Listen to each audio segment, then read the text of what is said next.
নমস্কার। যেসব ছেলেমেয়েরা একদমই পড়াশোনা করতে চায় না, রাগ জেদ দেখায়, সেই সব ছেলেমেয়েদের বাবা মারা কি করবেন?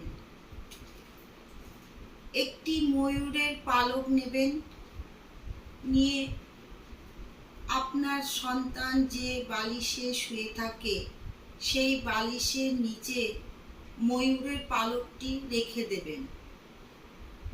পারলে রূপোর গ্লাসে আপনার সন্তানকে জল দেবেন। তাতে কি হবে?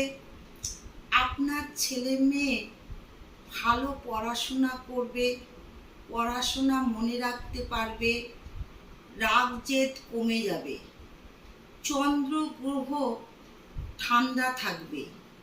সেই কারণে আপনি রূপোর গ্লাসে সন্তানকে জল দেওয়ার চেষ্টা করবেন।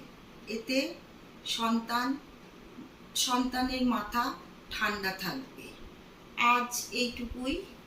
নমস্কার। ভালো লাগলে এক লাইক করে দেবেন।